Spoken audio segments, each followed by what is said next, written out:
Before we start the video, this video is a 2-in-1, double the enjoyment. No, this is not clickbait, it's just that as we do the main thing, we're going to be doing another thing at the same time. Basically what I mean is, the video is going to have its own Subway Surfers as the main stuff happens. Gotta give my attention deficit audience something to stick around more. So yeah, anyways, back in 2014 in the 3DS era, Pokemon released a silly little game called Pokemon Art Academy. A game in which you could learn how to draw Pokemon and give yourself some art lessons along the way. I was able to get it when it got released, and I had a ton of fun. Granted, the 3DS's screen was tiny, but it was fun nonetheless. And now, 10 years later, here I am. One day, just doing my day, when I got a flashback to the past and remembered this game's existence. Now, the big question is, did I learn how to draw any Pokemon? And the answer is no. Okay, to be fair, it's not the game's fault. I just did the mode where you would just trace over and never once paid attention to any of the lessons. I know that tracing is a proper way to learn how to draw and it can get your hand to be more loose, as long as you don't pass it off as your own. But I just wanted to feel good for myself, okay? But it did get me wondering if the game could actually teach someone how to draw Pokemon. I have a year of art classes under my belt, so maybe I could use maybe the 3 things that I learned there and see if it works. I can't draw to save my life though. I took those classes but I would just barely pass. But it's fun. And to test if it actually works, I'm going to be trying out the Fletchling course and draw Fletchling in the good old-fashioned way, with pencil and paper. And as I do that, I'm going to be answering a couple of questions so we aren't just looking at my amateur art skills in dead silence. So here we go. Hi, hello, this is my setup. Yeah. So the first thing we're going to do is start the geometrical composition of Fletchling. Basically, we're going to use basic shapes to create Fletchling, and we are going to be using that as our base. And once we're done with that, we are going to add the eyes and the feet. Well, as I'm drawing, I'm going to be talking about other things. I was thinking of doing this because I feel like, I want to try new things. And I really do like this game. And I thought it would be a cool idea to kind of see if it could replicate to like real life art. And realistically, this game uses a lot of different art styles. I do see it uses watercolors and paint and stuff, but I don't have access to that at the moment. But I do have some materials from when I used to go to these art classes. So I have a lot of pencils and I have a lot of paper. So I thought it would be a good idea to try to basically mix both together. But making a drawing video is probably going to be either a little boring or just very quick. So as I'm drawing and you guys get to see how the progress of the drawing is going, I will be just answering some questions that I have here and just gonna be talking about Pokemon stuff. Yeah, just doing a 2-in-1. So the first question is, how did I get into Pokemon? Ooh, it's a long while. I think I started a little late. I'm not really sure, but at least age-wise, because like I did not start with any of the Game Boy games. I actually started with a DS game. So my brother had a Nintendo DS and he would play Pokemon Heart Gold a lot, and I didn't really think much of it because playing a Nintendo DS feels much more personal, so having someone over your shoulder is just invading a little bit of that, personal space that people tend to have. But I remember, I think this is what happened, but I got a little interested in the game because my brother showed me a Pokemon that I guess he named after me, and it was a Mareep, and I remember because it was super cute. And I wanted to play as the Mareep. I was like, oh my goodness, I'm getting named after a Pokemon. I really want to use it. But the problem was, I didn't know that Pokemon was just a single player game and you just had one save file. So I really wanted to play, but that meant we would have to get another save file. But we couldn't at the moment. We just couldn't at the moment. So me and my brother could go to my mom. I think it's a little rude that I did that in hindsight, but to be fair, we were children. We were like, what, like 8 years old, 7 years old?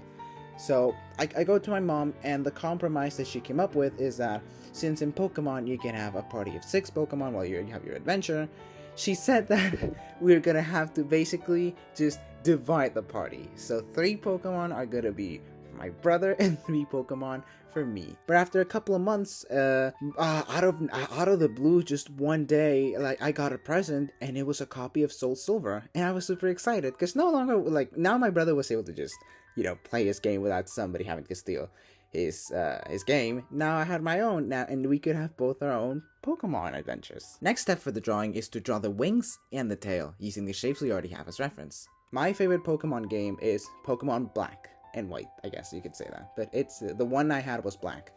And the reason it's my favorite is because I got it right around as the Pokemon Black and White anime was starting. So I was able to progress through the game as it was happening in the anime. So like as, Ash was getting into the Striking Gym, I was getting into the Striking Gym, and then the green one, and blah, blah, blah, blah, blah.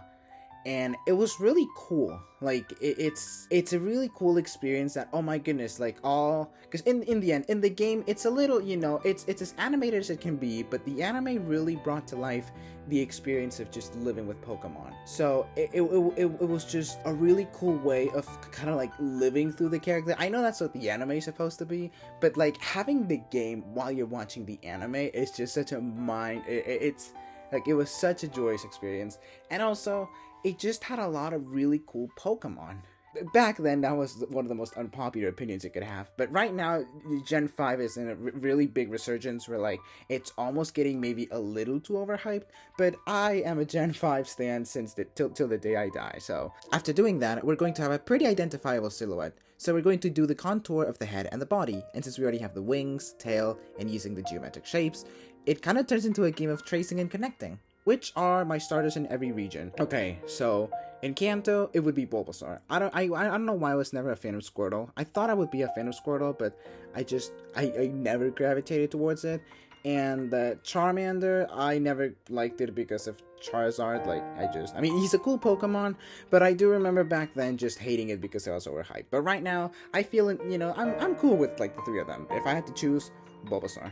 Johto, it's Cyndaquil. I guess mainly because that was the one that I chose back then. Realistically, if I'm doing a run of like any Johto game, I would be picking Totodile because it's the better one. And also, I like it more. But Cyndaquil, particularly if it doesn't evolve, because I love Cyndaquil so much. With Hoenn, I like Trico. I really do. Even though every single time I run a Hoenn game, I pick Torchic, but Trico, I really do like Trico. With Sinnoh, I don't like any of them. It's unpopular. I know, I'm sorry. But I just don't gravitate towards any of them. But to be fair, I do feel very on the same level with them. I guess it's just, I like Piplup, I like Chimchar, and I like the turtle one, whose name I'm blanking on right now. But I just never gravitate towards any of them. With Unova, it's actually the opposite. I love all three of them, and I would pick any three of them. Like, I love them all. You cannot make me choose. But I think right now, if you ask me right now, I'd probably pick Snivy. But again, I love them so much. With Kalos, it would be Fennekin. I like the Fennekin line so much, particularly Braixen. I also do like it mostly because of Serena in the anime, but I just like the Fennekin line. For Alola, I like Poplio. And back then, saying that you were going to pick Poplio was a death sentence, because nobody wanted Poplio. Nobody wanted him. But he's so cute, and I'm so glad he's finally now getting appreciation. Especially Primarina, because she is a goddamn beast. For Galar, I picked Scorbunny, but realistically, they are my least favorite starters, unfortunately. For Paldea, I haven't played the games, unfortunately, money situations, but I really want to play them, and I want to pick Sprigatito. I think it's really cute, and I love its final evolution. Next, we're going to do the fun part, which is coloring. And since we only have graphite pencils, we're going to be doing that shade by shade. Basically, instead of using colors, it's going to be different shades of gray. Grayscale, if you will. And the first thing that we're going to color are the eyes and the tail. What's my favorite Pokemon and generation? Okay, so generation hands down is Generation 5. That there's no contest for that. But there's also a lot of bias that comes with that. It's because that's the one I grew up with. But more particularly, it's the one, I already said it with like the whole black game, but it was the one I was playing as I was watching the anime. So I kind of just, it was the one that made me really fall in love with Pokemon. Because I played Soul Silver and it really made me like it, but it was just the immersion of Generation 5 that made me fall in love. Because in the end, as I grew up, I understood that Generation 5 was supposed to be almost like a soft reboot, and it worked on me. It was those Pokemon that they were kind of my Pokemon. And for my favorite Pokemon, I always narrow it down to 2 Pokemon. The first one is Togepi. I guess it also helps that in the anime, it's treated very much like a baby and it's always in Misty's hands or someone's hands. And I just love it. I love Togepi. And, if I were to, go on a real Pokemon journey, a Togepi would be my companion. And the other Pokemon is Emolga. I really love it. It's my favorite Pikachu clone. I love Pikachu, and just Emolga's just it was just the perfect Pokemon for me. There's also others that I kind of like the Litwick. I really like the Litwick line. I also, funny enough, Vanillite, Vanillish, and Vanillux, I also really like them, but I wouldn't consider them my personal favorites. I really wish I could show you how the rest went, but I ran out of storage and it didn't record the rest. surprised? But it's cool. It's fine. It's cool. I'll just do a lighting round of the following steps, and then I'll show you the final result. After coloring the parts in black, we did the coloring of the head, the wings, and the body. After that, we did the shading of all those parts, and we finished by hatching, which consists of doing lines in the same direction to create a cool shadow in the Pokemon. And once that was done, here's the final result. It's not a good drawing by any means, but it's passable. You can kinda see its fletchling. I did screw up in some parts, but overall the tutorial is very helpful. It is very time consuming. I mean, it took me a whole hour to do it, but it does come out looking pretty faithful. So I think it is safe to say that Pokemon Art Academy is a good way to learn how to draw Pokemon faithfully. However, this is only one class, and there's like 40 of these courses. So if any of you is interested and wants me to do these speed drawings while I yap about stuff, let me know. These are fun videos that help me practice my drawing skills. Remember, everyone can learn how to draw. It just may take longer for some. Do not compare yourself to others. I mean, look at our class companion. Their drawing is more in the abstract route, but they did well. So take your time, put on some good music, and overall enjoy drawing. And thanks so much for watching. Thanks for letting me yap and draw. Please let me know if you want more of these type of videos. There's so many courses and more things I could talk about, so just let me know. Thanks for watching, and I'll see you in the next one. Bye!